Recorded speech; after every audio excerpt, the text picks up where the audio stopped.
our legislature. He's been here often when I've come to Orleans County. Chuck Nesbitt, our administrative officer, Jim Whipple from the IDA. If you created pollution, you should clean it up. You make the site messy, you clean up your mess. You make the site dirty, you clean up that dirty site. That's what the fund did. Unfortunately, it expired. The polluter pay fund expired. The tax was levied on some of the nation's biggest polluters. Money went into the pot. Polluter pays is what it was called. Polluter pays. And since it expired, the Superfund balance, which had $3 billion in 1996, no cost to the taxpayers, had nothing in 2003. So now Congress has been appropriating about $1 billion a year, but that's not fair and that's not right for two reasons. A, it's not enough and leaves sites like Holley here just sitting there idle and vacant. And second, who should really pay? The polluter, not the taxpayer. So it's time for this to change. So today I'm launching a two-pronged plan to increase funding. First, I am working with 4 of my colleagues, and we are going to try and reenact the polluter pays tax. It's a tax only on the polluters.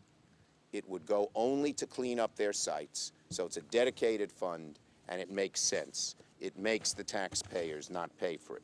But second, while that's happening, we're going to try to get an increase in overall funding of the Superfund program, like it has been in the past, so there'll be some immediate money here for Holley. It's time for us to stop shortchanging projects like Diaz that are close to being rejuvenated. This site could serve as a hub for local business and reinvigorate the entire economy. Why? It's in a great area, it has a good workforce, and it would be, once the pollution was away, shovel-ready. It has water and sewer and electricity, which any site needs. So that's the reason it's good. These sites were initially designated because of the severity and urgency of the cleanup.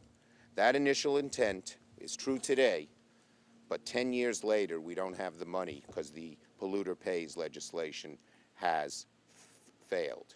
Second, I'm asking the EPA to immediately put back the 8 sites. They are no longer polluted. These are 8 homes. People could live here. The eastern part of Orleans County is growing as people from the Rochester area are moving in. People like to move into the nice, wide, open, beautiful spaces of Orleans County.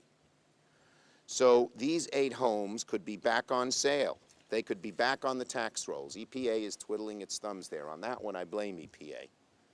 And we're asking them to right away put the 8 houses back on the market and back on the tax rolls.